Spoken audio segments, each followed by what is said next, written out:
मैं हूं आफाक अहमद और आप देख रहे हैं न्यूज NSO इंडिया। धारावी विकास का जो मामला है वो उलझता ही जा रहा है और इसकी आवाज जो है अब विधानसभा में भी गूंजने लग चुकी है। हा जो काही प्रकल्प आपण करतो आहोत, देशातला नव्हे कदाचित जगातला सगळ्यात मोठा अर्बन रिन्यूअलचा प्रकल्प हा या ठिकाणी तयार होणार आहे। अगर हम कहें यह हकीकत है कि विधानसभा में ज्योतिताई इस पर आवाज उठा रही है और उन्हीं की आवाज पर, उन्हीं के सवालों पर देवेंद्र फडणवीस जी को उत्तर देना पड़ा, जवाब देना पड़ा। लेकिन मामला क्या है, क्यों आवाज उठाई गई और किस लिए विधानसभा में कई ऐसे चर्चे थे जो सामने लाए गए। उन चर्चे में एक सीनियर सिटीजन का मामला था और दूसरा मामला था जोर जबरदस्ती से सर्वे किया जा रहा है। देवेंद्र फडणवीस जी ने बड़े ही सफाई से विधानसभा में अपनी बात ऐसी रखी कि जो धारावी करों के हलक से नहीं उतर रही है, उन्हें हजम नहीं हो रहा है। तो अब इस सवालों पर, इस बात पर हम चर्चा करेंगे और चर्चा करके ये समझेंगे कि विधानसभा में क्या कहा गया है और हकीकत जमीन पर क्या हो रहा है। और अगर श्रीनिवासन जी किसी को इंटरव्यू देते हैं तो उसमें सच्चाई क्या बोलते हैं और उनमें उनकी छुपी हुई बातें क्या होती है। खैर, उसे हम किसी और प्रोग्राम में लेंगे, लेकिन आज हम सिर्फ विधानसभा की बात करेंगे कि उसमें किस तरह से किया गया है। और उसकी वजह भी यह है कि 2 दिन पहले जब हम कुम्हारवाड़ा गए थे तो वहां पर कई लोगों ने हमसे ये कहा था कि हम सर्वे करवा रहे हैं इसलिए कि विधानसभा में मुख्यमंत्री जी ने कहा है कि हमें धारावी में ही घर मिलेगा। तो फिर सवाल उठता है 4 अक्टूबर 2023 के GR पर कि उसमें जो सरकार ने लिखी है वो झूठी है या विधानसभा में जो बात हो रही है वो गलत है। इन तमाम चीजों को समझने के लिए धारावी के रहवासियों से हमने बात की। और एक बात हम आपको बता दें जो मुझे अभी याद आ गई कि जब यह मामला सीनियर सिटीजन का उठा है तो कई ऐसे वीडियो, कई ऐसे समाचारों को काम पर लगा दिया गया और वो धारावी के सीनियर सिटीजन से इंटरव्यू ले रहे हैं कि आप खुश हैं, नहीं हैं। उन पर भी हम बात करेंगे और उनसे भी कोशिश करेंगे कि उनका इंटरव्यू लेके हम बताएं कि उनसे जो सवाल पूछा गया था वो सवाल और हमने जो सवाल पूछा है वो सवाल में कितना अंतर है, सच्चाई है। तो इस बहस पर हमसे बात करने के लिए हमारे साथ हैं फारूक असदुल्ला साहब, जो धारावी बिजनेसमैन एसोसिएशन के वाइस ट्रेजर हैं। और उन्हीं के साथ अगर हम बात करें तो हमारे साथ इस पर बात करने के लिए एडवोकेट राहुल जी भी हैं। वो भी आपको बताएंगे कि किस तरह से धारावी का विकास हो रहा है या विनाश हो रहा है। और इसी विधानसभा पर चर्चा करने के लिए हमारे साथ तुलसी जी गुप्ता जी हैं। हमारे आप सभी पैनलिस्ट का हमारे चैनल में स्वागत है। पहला सवाल वो गुप्ता जी आपसे है कि विधानसभा में जो बातें हुई है, देवेंद्र फडणवीस जी ने जो कहा है वो कहा है ये कि धारावी का जो प्रोजेक्ट है वो पूरी दुनिया का सबसे बड़ा प्रोजेक्ट है। और मैं भी यही कहना चाहता हूं कि सारी दुनिया का सबसे बड़ा लैंड स्कैम है। तो आप मुझे बताएं कि वाकई में ये धारावी करों का विकास हो रहा है या इसके अंदर और भी कोई चीज है, किसी और का भी इसमें विकास हो रहा है। सबसे पहले आपके चैनल को धन्यवाद देना चाहता हूं क्योंकि आपका चैनल धारावी के हर एक प्रमुख मुद्दे को अपने चैनल में प्रोड्यूस करता है और एक जमीनी स्तर का न्यूज सरकार को उनका एक आरसा दिखाने का प्रयत्न करता है। इसलिए मैं आपका धन्यवाद करता हूं। जो नेशनल चैनलों को करना चाहिए वो आप कर रहे हैं और इतने डेयरिंग और जो साहस लगता है ये प्रदर्शन करने के लिए, उसके लिए मैं आपका धन्यवाद करता हूं। और आपके चैनल में आने के लिए मुझे बहुत ही अच्छा लगेगा। मैं धारावी करों के विषय में कुछ रखता हूँ। जिस प्रकार आपने ये मुद्दा रखा है, जो प्रश्न मेरे सामने विधानसभा में सम्माननीय मुख्यमंत्री जी देवेंद्र फडणवीस जी ने जो प्रश्न रखे कि जो धारावी का प्रोजेक्ट यह पूरे एशिया का प्रोजेक्ट बनने वाला है, ये इसके नाम में ही सबसे बड़ा घोटाला है। एशिया का सबसे बड़ा प्रोजेक्ट बनना, यानी जितना बड़ा प्रोजेक्ट होगा उतना बड़ा घोटाला होगा, ये स्पष्ट है। अगर इन्होंने एक बार कहा था कि SPV स्पेशल व्हीकल प्रोजेक्ट, इस special purpose project vehicle project नाम रखा गया था इस कंपनी का। एक कंपनी जो महाराष्ट्र शासन और अडानी ग्रुप के साथ मर्ज करके एक नया स्पेशल व्हीकल पर्पस बनाया, पर इसका नाम बदल दिया गया। बाद में नव भारत मेगा डेवलपर प्रोजेक्ट बनाया गया। तो इसमें 80% शेयर होल्डिंग एक प्राइवेट कंपनी को दी जाती है और 20% शेयर होल्डिंग महाराष्ट्र शासन को दिया जाता है। तो इससे तो साफ दर्शाया जाता है कि पूरा control and holding Adani group को ही दिया गया है।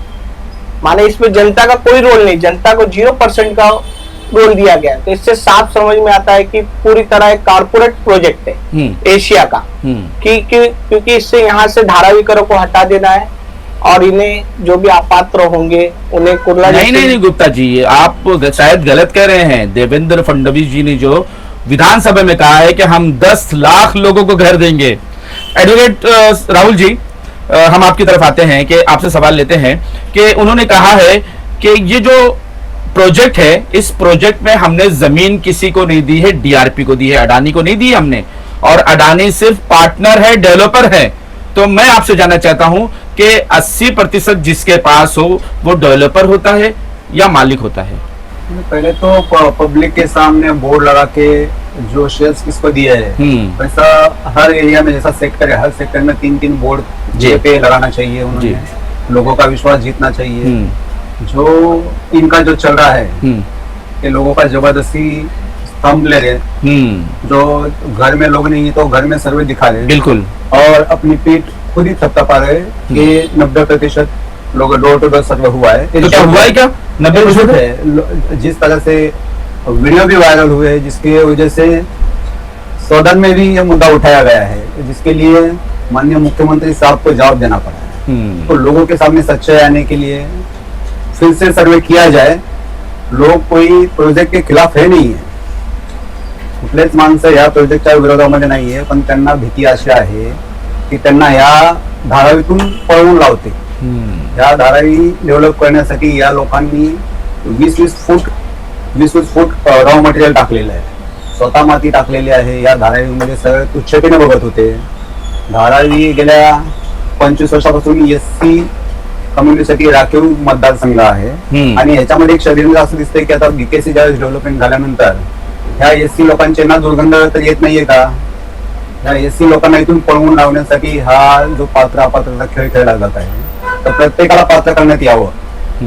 इथे 30 वर्षापासून लोक राहतात, हे जो भाड्याने लोक राहतात यांना पण इथे जे सांगितलं जात आहे सदनमध्ये की 12 वर्ष आम्ही त्यांना देऊ, तर त्यांच्यासोबत अग्रीमेंट करण्यात यावी आणि त्यांना मिनिमम भाडं ठेवण्यात यावं आणि 12 वर्षानंतर आम्ही त्यांना परमनंट तोच रूम धारावीमध्ये जो आजच्या स्थितीला पात्र लोकांना दिला जाणार आहे तोच रूम आम्ही या भारतातील लोकांना पण देऊ, असे अग्रीमेंट सरकारने या लोकांसोबत केली पाहिजे। नाही, त्यांनी जर ग्वाही दिलेली आहे तर त्यांनी तो शब्द पाहावा आणि त्यांनी ते ऍडमिट केलेलं आहे की 10 लाख लोक धारावीमध्ये राहतात। 10 लाख घराचं स्ट्रक्चर आहे, याचा अर्थ असा आहे की सरकारने हे मान्य केलेलं आहे की 10 लाख स्ट्रक्चर धारावीमध्ये आहेत। मग सर्वे मध्ये काउंटिंग कधी कसं? मग त्याच्यासाठी तर लोकांनी ऑब्जेक्शन घेत आहेत की कशा पद्धतीने हे लोक सर्वे केलेला दाखवत आहेत। करेक्ट। एका ठिकाणी माननीय मुख्यमंत्री साहेब सांगतात की 10 लाख लोकांना आम्ही घरे देणार आहोत, म्हणजे ते ऍडमिट करतात, त्यांना माहिती आहे की 10 लाख स्ट्रक्चर आहेत। पण हे एससी लोकांसाठी राखीव मतदारसंघ आहे, याच्यामध्ये एससी लोक जास्त राहतात, त्या लोकांना अपात्र करण्याच्या पाठमागे षडयंत्र आहे असं याच्यामधून दिसून येत आहे। तो यानी हम कहें कि लेबर कैंप जो है वो पूरा लेबर कैंप जो है वो उनको मिलने वाला है या नहीं मिलने वाला है? सरकार की मंशा है वो देखते हैं कि वो डंपिंग ग्राउंड में जगह देख रहे हैं, वडाला जो मीठागार है वडाला मीठागार का जगह में देख रहे हैं, भगाने का लोगों का डर जो है। हाँ, लेकिन डंपिंग ग्राउंड वगैरह में तो चाहे डंपिंग ग्राउंड हो चाहे सॉइल पेंट हो, इन तमाम जगहों पे कोर्ट का आदेश है, वहाँ पर रोक लगी हुई है। तो सरकार ने पहले तो विश्वास जीतना चाहिए, लोगों को पहले तो विश्वास देना चाहिए, लोगों के साथ एग्रीमेंट करना चाहिए। हम आपको धारावी से बाहर भेजेंगे नहीं, पात्र लोगों को भी, जो अपात्र है उनको भी जो बोला जा रहा है कि हम उनको धारावी में बसाएंगे, तो उनके साथ एग्रीमेंट होना चाहिए। अच्छा। और जो भी भाड़े से रहते लोग हैं उनको भी विश्वास देना चाहिए। जो भाड़ा जो है उसमें उन्होंने ऐसा स्पेसिफिक लिखा बताया नहीं है कि भाड़ा कितना होगा। भाड़े से रूम के नाम पे 30,000 भाड़ा लेंगे तो लोग ऐसे भी भाग जाएंगे, मर जाएंगे। जहाँ वो 5,000 नहीं दे पा रहे तो वो 20-25 हजार देंगे। लोग 3,500 3,000 भाड़े से रहते हैं जी। तो सरकार ने मिनिमम जो भाड़ा जो बनाएंगे जो भाड़े का रूम लेंगे तो मिनिमम भाड़ा 3,500 4-5 हजार के बीच में होना चाहिए, बिल्कुल। जिससे आम इंसान इधर रह सके, जो धारावी से रहते हैं, क्योंकि धारावी का लोकेशन इम्पोर्टेंट है। आणि ताई तुम्ही जे काही लक्षात आणून दिलं की काही लोक नसताना म्हाताऱ्यांच्या सह्या घेतल्या वगैरे, असं अजून घडलेलं, पण घडलं असेल तर पुन्हा असेल तर पुन्हा त्यांच्याकडे पाठव, काही अडचण नाहीये, पुन्हा त्यांच्याकडे तुम्ही अशी नावं द्या, त्यांच्याकडे पुन्हा सर्वेक्षणाला जातो। फारूक भाई, अगला सवाल आपसे है मेरा कि देवेंद्र फडणवीस जी ने उसी सभा में एक और बात कही है कि ज्योतिताई ने एक सवाल उठाया है कि सीनियर सिटीजन से जो है वो जबरन अंगूठा लिया जा रहा है, और हमें पता चला है कि वो वीडियो आपने रिकॉर्ड की थी और उसको वायरल भी आपने किया था। क्या मामला था, ये क्या हुआ था, जरा सच्चाई बताइए जरा। जब ये लोग आए हैं सर्वे करने के लिए तो घर में कोई नहीं था। ये लोग जबरदस्ती सर्वे कर रहे थे, बंद डोर पे नंबर डाल रहे थे, जो दरवाजे बंद थे उनको खोल के कुछ बता भी नहीं रहे थे, नंबर डाल रहे थे, और इनके पीछे इनकी गैंग थी। ये लोग उस पे नंबर इनके ऊपर उनसे पेपर मांग रहे थे, और साथ यही तो हमने कल कुमारवाड़ा में देखा ना कि वो लोग वहां खड़े हैं जमा है, फिर भी ये नंबर डालकर भाग गए। ऐसा ही कर रहे थे यहाँ भी है। तो हम लोगों ने रोका कि आप ऐसा क्यों कर रहे हो। हमने कहा भाई आपने इनसे पूछा, आप इनका थंब ले रहे हो, किस लिए ले रहे हो आप थंब, क्या करेंगे आप, इनको रूम कहाँ देंगे, इनको घर कहाँ देंगे। तो इनके पास कोई जवाब नहीं था, और वो सामने वाले को भी जो सीनियर सिटीजन थे उनको भी कुछ बताए नहीं थे। इनका ऐसा ही लफड़ा चल रहा, ये दलालों के सहारे सर्वे कराते हैं, और उसी के बीच में ये लड़ाई झगड़े के चांसेस पैदा हो रहे हैं अभी धारावी में, क्योंकि ये लोग गंदा खेल खेल रहे हैं। 2 दलाल पकड़ते हैं मोहल्ले के, उनको कुछ पैसा दे के सर्वे के लिए आगे करते, वो आते हैं बंद घरों पे नंबर डाल के जाते हैं। ऐसे ही कुमारवाड़े में भी लफड़ा हुआ है। गुप्ता जी, आपसे अगला सवाल मेरा कि इस प्रोजेक्ट में मुख्यमंत्री जी ने कहा है उसी सभा में कि 7 साल लगेंगे वहां पर लोगों को वापस लाने के लिए, रिहेबिलिटेशन के लिए 7 साल लगेंगे। तो उन्होंने नीति नहीं बताई है, तरीका नहीं बताया है, डेवलप का विकास का तरीका नहीं बताया है कि 7 साल धारावीकर का बिजनेस का क्या होगा, 7 साल धारावीकर कहां रहेंगे। जब तुम उनको यहां से विस्थापित करोगे, यहां से हटाओगे तो कहां भेजोगे। जब ये प्रोजेक्ट का पीरियड चलता होगा डेवलपमेंट का, तब वो लोग कहां होंगे, उनके बीवी बच्चे क्या करेंगे, क्या खाएंगे, कैसे रहेंगे। आपने सही कहा है। सबसे पहला इसके अंदर थोड़ा सा ट्विस्ट ये है कि जो 7 साल का एग्रीमेंट है कि 7 साल में ये डेवलपमेंट किया जाएगा प्रोजेक्ट, और पूरे प्रोजेक्ट का नहीं, पूरे प्रोजेक्ट 17 साल में होगा कंप्लीट। पूरा 7 साल का इन्होंने बताया कि भाई ये प्रोजेक्ट हम ये डेवलप करेंगे, ये करेंगे। लेकिन आप मुझे थोड़ा सा, मैं अगर एक सामान्य व्यक्ति करके विचार करता, अगर मैं कोई भी अपना घर डेवलप करता हूँ या कॉन्ट्रैक्ट देता हूँ, तो एक समय सीमा होती है। अगर वो समय सीमा पे पूरा नहीं होता तो उसके ऊपर कार्रवाई या मापदंड लगाया जाता है। भाई 7 वर्षों में पूरा नहीं हुआ है तो उसके ऊपर क्या किया जाए। तो डीआरपी ने और महाराष्ट्र शासन ने ऐसा कुछ नहीं किया कि 7 वर्ष के बाद अगर नहीं होता। देखिए आर्थिक परिस्थिति, आज मेगा डेवलपमेंट प्रोजेक्ट दिया गया, भारत मेगा प्रोजेक्ट दिया गया, इस कंपनी को दिया। ये प्राइवेट लिमिटेड कंपनी है। प्राइवेट लिमिटेड कंपनी पे कोई भी पारदर्शिता नहीं लगा सकता, ना आरटीआई पूछ सकता है उनसे।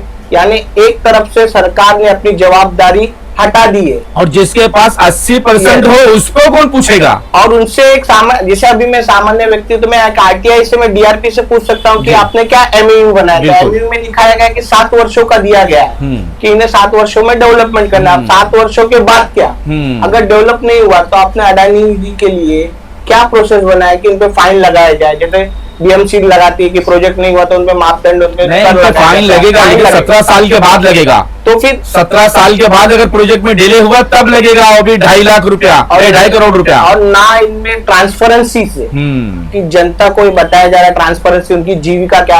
आज मेरे पप्पा हैं जो 50 साल 60 साल उनकी उम्र हो गई, उनकी जीविका है। और धारावी के लघु उद्योग है जो घरों से चलते हैं, जिनके घरों में, जिनके पास इंफ्रास्ट्रक्चर नहीं है, वो घरों से व्यापार कर रहे हैं, छोटे छोटे व्यापार है, तो वो तो ऐसे ही मर गए। हमारे धारावी कर ऐसे ही मर गए जिनका छोटा छोटा 3000 लघु उद्योग है, वो तो जगह पे खत्म हो गए। अगर ये डेवलपमेंट किसका किया जा रहा है, रियल एस्टेट वालों का कि धारावी करों का। धारावी करों का डेवलपमेंट है तो सबसे पहला भूमिका होती है कि उनकी रोजगार की।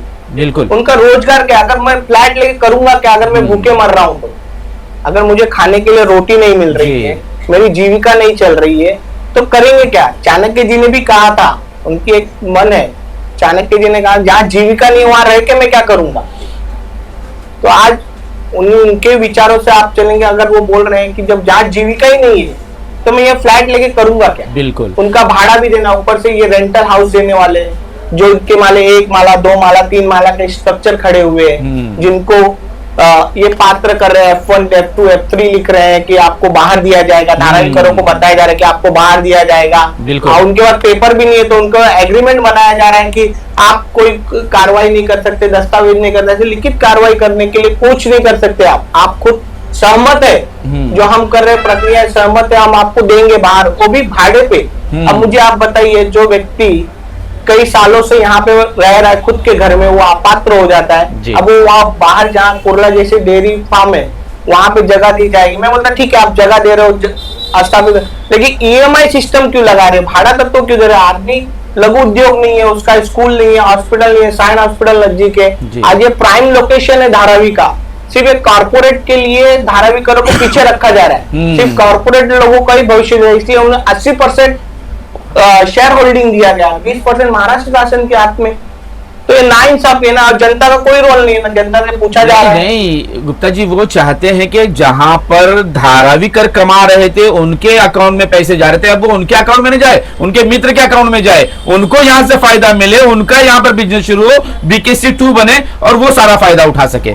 इसी सवाल को कंटिन्यू करने के लिए फारूक भाई, हम आपसे कि उसी सभा में उन्होंने देवेंद्र फडणवीस जी ने ये कहा है कि 2014 से पहले 2014 से पहले धारावी से मैं अपने जोड़े यानी जूते लेता था और बैग वहां से लेता था, क्योंकि बहुत बेहतरीन वहां मिलता है और अच्छे दाम पे मिल जाता था। लेकिन अब जब ये डेवलपमेंट होगा तो क्या वहां पर ये तमाम लोग होंगे, क्या ये उद्योग बसेगा क्या? तो यही तो धोखा किया जा रहा है। धारावी के बसे 100 साल के करीब हो रहे हैं और धारावी करों से ही नहीं पूछा जाता कि भाई आपका घर डेवलप हो रहा है, आपको क्या सुविधा चाहिए, कैसे चाहिए, कोई कुछ नहीं, बस जबरदस्ती लाके थोप रहे हैं। और हमारा सवाल अधूरा ही है, हमको पूरी गारंटी चाहिए, हमको कोर्ट की निगरानी में चाहिए गारंटी कि हमको घर कहाँ दे रहे, हमको घर धारावी में चाहिए, हमारे कारोबार भी धारावी में है तो हमको धारावी में ही घर भी चाहिए और कमर्शियल भी चाहिए। हमारा यही मुद्दा है देवेंद्र फडणवीस जी से, हमको इधर उधर कहीं नहीं जाना है। आप 3 साल या 7 साल ये बात अलग है, हमको आप पूरी धारावी क्यों उजाड़ रहे हो? पहले एक पॉकेट उजाड़ो, कुछ बिल्डिंगें बनाओ, कुछ बिल्डिंगों में उनको शिफ्ट करो, उसके बाद इधर की चाबी लो, तो ये आपका डेवलप होएगा, नहीं तो ऐसे डेवलप नहीं हो पाएगा। डेवलपमेंट की अगर हम बात कर लें, किसी को उसके घर से विस्थापित कर देना, कहीं और भेज देना और कहना कि हम भाड़े का घर आपको दे रहे हैं, ये विकास नहीं होता है, नहीं हमको ये विनाश होता स्वीकार भी है। नहीं है।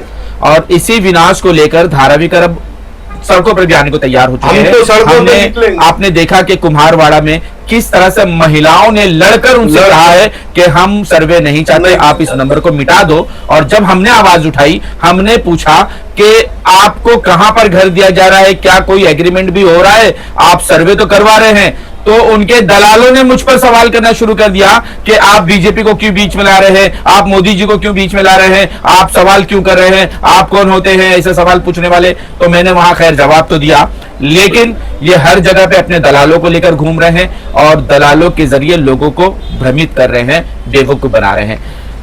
राहुल जी, अगला सवाल मेरा आपसे है कि एक एडवोकेट के हिसाब से आप क्या देखते हैं इस प्रोजेक्ट को, कि जितनी बातें क्या विधानसभा में मुख्यमंत्री जी ने जो कही है वो चीजें जमीन पर धारावी पर दिखाई दे रही क्या आपको?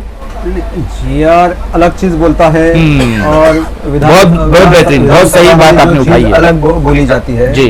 तो हम ऐसा चाहते हैं जो विधानसभा में बोला गया है वो कागज पे है, वो GR में आए। बिल्कुल।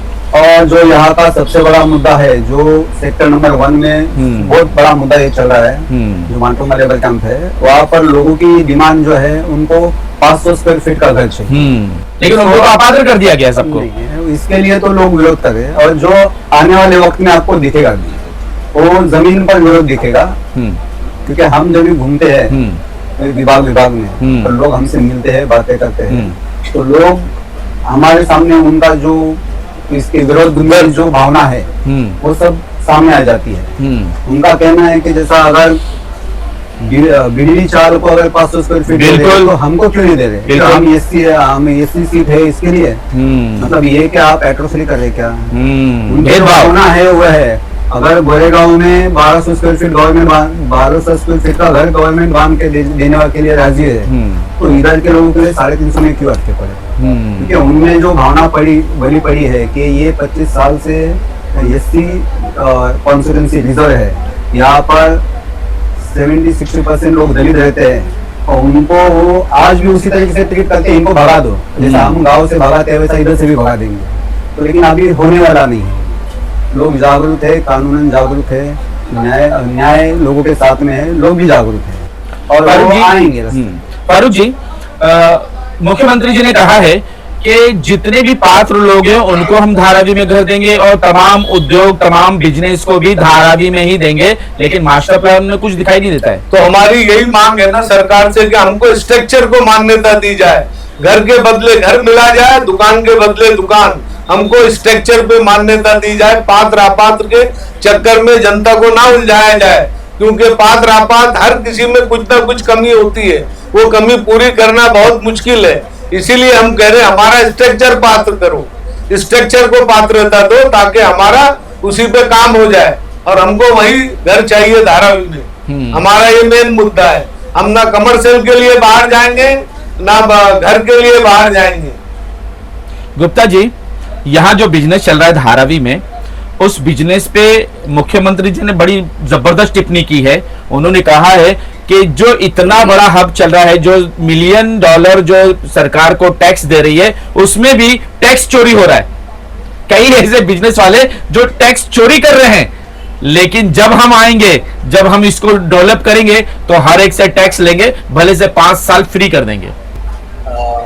सम्माननीय मुख्यमंत्री जी सही कह रहे हैं क्योंकि उनका पूरा ध्यान कॉर्पोरेट पर है। कॉर्पोरेट यानी नव भारत मेगा डेवलपर प्रोजेक्ट पे, क्योंकि उसमें नाम में ही लोगों को पीआर दिख रहा है। पीआर यानी प्रोग्रामिंग किया जा रहा है, रिप्रेजेंटेटिव पीआर किया जा रहा है कि नव भारत नए राष्ट्र के, यानी कॉर्पोरेट यानी जो जमीन, आप मुझे बताएं कि मिडिल क्लास व्यक्ति जीएसटी से लेके खाने तक का बिल भरता है, उसमें भी टैक्स जोड़ा रहता है।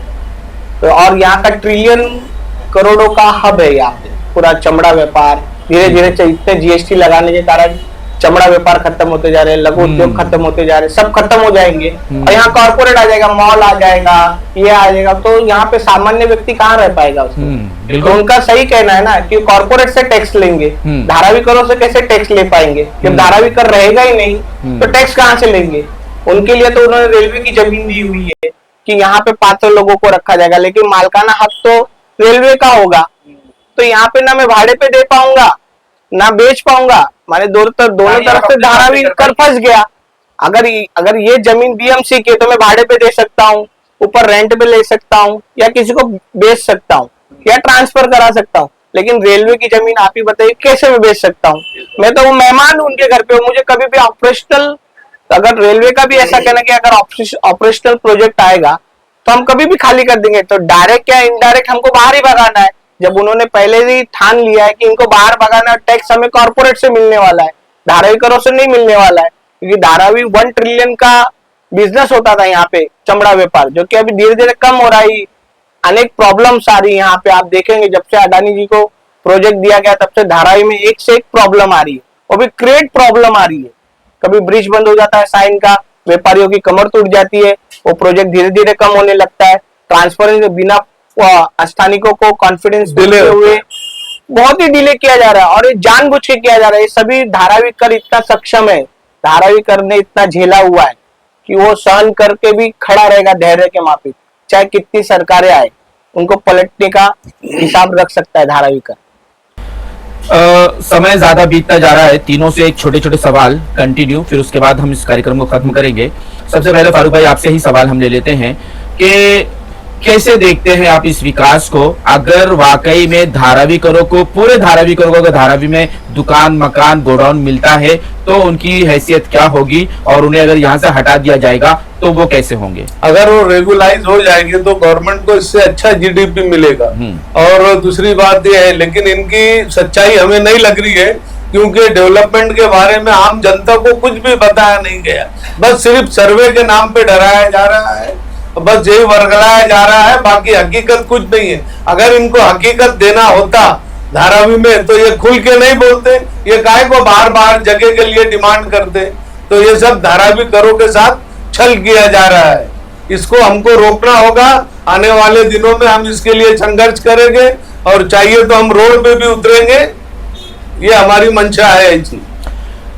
राहुल जी, आपसे अगला सवाल कि जितने भी कानून इन्होंने जीआर में दिया है, मास्टर प्लान में दिया है, वो सारी चीजें तो दिखाई नहीं दे रही है रोड पर, लेकिन धारावीकर क्या चाहेंगे? क्या वो कानून से चलना चाहेंगे या सड़कों पर आएंगे या अपनी आवाज को और कहां बुलंद कर सकते हैं वो? कानून जो है लोगों के हित में होने चाहिए। कानून ड्रैकोनल कानून बना के अगर लोगों को भगाने का उसके पीछे मंशा होगा तो लोग ऐसे कानून को मानते नहीं है। आजादी से पहले भी लोगों ने कानूनों को ऐसे तोड़ा है। तो भारत के जो लोग हैं, जो धारावी के लोग हैं, उनके साथ आप न्याय करो। वो कोई विकास के खिलाफ है नहीं है, पहली चीज तो ऐसा है, कोई भी विकास के खिलाफ ही नहीं है। सबको अपना अपना विकास चाहिए, लेकिन उनको इसी धारावी में बसना है और उनको उनके एक रिस्पेक्टफुल जो उनको आशाना मिलना चाहिए। रिस्पेक्टफुल मतलब आप 10 बाय 10 में बिठाएंगे ऐसा नहीं होना चाहिए। जो सबको बिठाना चाहिए एक 500 स्क्वायर फीट के रूम में, सम्मान पूर्वक जीवन, डिग्निटी मिलना चाहिए। जो अपना कॉन्स्टिट्यूशन धारावी में या धारावी के बाहर? धारावी के अंदर धारावी में होगा तो धारावी के लोग जो धारावी के बाहर जाने के लिए तैयार नहीं है, तो उसका जो अंदर खाने जो लोगों का चल रहा है मानसिकता, ये बहुत विरोध चल रहा है, विरोधाभास चल रहा है। वही जो है इसके लिए तो छुपके छुपके लोग सर्वे करते हैं। दोपहर के समय में लोग घर पे नहीं होते, काम धंधे पे जाते हैं, सर्वे करके क्यों ऐसा बताना चाहते समझ में नहीं आता है। लोगों के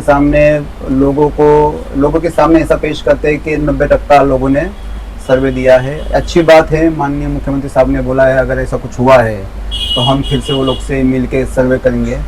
तो ये जो सदन में बात बोली गई है उसके ऊपर अमल किया जाना चाहिए लोगों से, और उसका भी वीडियो शूटिंग करना चाहिए लोगों के सामने। वीडियो शूटिंग करके लोगों के सामने आना चाहिए, लोगों को दिखाना चाहिए, विश्वास लोगों से संपादन करना चाहिए। जन सुरक्षा कानून जो लाया है, जो बताया जा रहा है कि लोगों के तो इसमें ये जन सुरक्षा कानून इसके लिए इस्तेमाल ना हो। अच्छा, कि लोगों के खिलाफ कानून बनाना, लोग तो कह रहे हैं कि इसीलिए आया है ये। लोगों के खिलाफ कानून बनाना, लोगों के खिलाफ कानून बना के उसको इस्तेमाल करना, इसकी पीछे कैसी मंशा लगती है ऐसा लोगों में आम जन भावना चल रही है। डॉक्टर जी, मैं जानना चाहूंगा कि जिस तरह से मुख्यमंत्री जी ने पूरी सभा में कहा है कि जो जमीनें हमने धारावी डेवलपमेंट के लिए ली है वो अडानी को नहीं दी गई है बल्कि डीआरपी को दी गई है और उसमें हमारी भागीदारी है, तो मैं जानना चाहता हूं कि 20% वाले की भागीदारी ज्यादा महत्वपूर्ण होती है या 80% वाले की? तो 20% वाले की क्या हैसियत है और 80% वाले की क्या हैसियत है?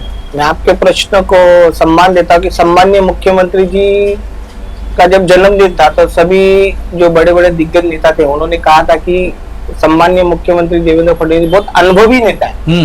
एक अनुभवी नेता जो हमारे मुख्यमंत्री महाराष्ट्र के, वो विधान सभा में वो स्वयं बता रहे हैं कि 20% जो भागीदारी दी गई है, ये तो एक छोटा बच्चा भी बता देता है 80 रुपए मेरे पास है अब 20 रुपए तुम्हारे पास है तो बड़ा किसके पास पैसा है, ये तो छोटा बच्चा है। तो आप सम्मानीय मुख्यमंत्री जी ने वो विशेषता ये नहीं बताया उन्होंने कि 20% हमारे पास है, महाराष्ट्र शासन के पास है, 80% उनके पास है, तो इससे पोल खुल जाती थी। एनडीटीवी का भी खेल कुछ यही था क्या? सेम कैसा होता है, एक कंपनी होता है, अगर उसको टेक ओवर करना है तो जिसके पास जितना शेयर होल्डर होता है वो उसका मालिक होता है बोर्ड के हिसाब से। आप अगर खुद मेगा प्रोजेक्ट डेवलपर जो है, नव भारत मेगा डेवलपर प्रोजेक्ट है, आप उसके प्रमोटर की लिस्ट निकालिए। महाराष्ट्र अपना मिनिस्ट्री ऑफ ऑफेंस जो पूरा अफेयर पूरा देखता है मिनिस्ट्री, आप वहां से पूरा निकालिए। मैं चाहिए तो आपको CNI नंबर देता हूँ उनका कंपनी का, आप चेक करेंगे तो आपको मालूम पड़ेगा प्रमोटर कौन से, प्रमोटर कौन है, इनके शेयर होल्डिंग क्या है। तो इससे क्लियर हो जाता है कि ये पूरा जो प्रोजेक्ट है, ये पूरा प्रोजेक्ट धारावीकरों के हित में नहीं, ये कॉर्पोरेट के हित में, कि इनको कॉर्पोरेट, ये प्राइम लोकेशन है, यहाँ पे 7 रेलवे स्टेशन आ रहे हैं और प्राइम लोकेशन है।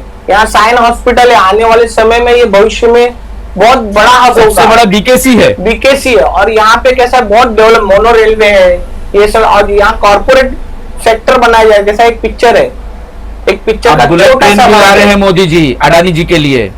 एक पिक्चर का छोटा सा भाग है जनता गैरेज। मैं सभी दर्शकों से कहूंगा कि जनता गैरेज का छोटा सा भाग आप देखिए, उसमें पूरा आपको स्पष्टीकरण मिल जाएगा कि एक डेवलपर आके सबसे पहले बोलता है कि मुझे मेरी लाइन डेवलपमेंट करना है, फिर मैं बाद में झुग्गी झोपड़पट्टियों की लाइन डेवलप करूंगा।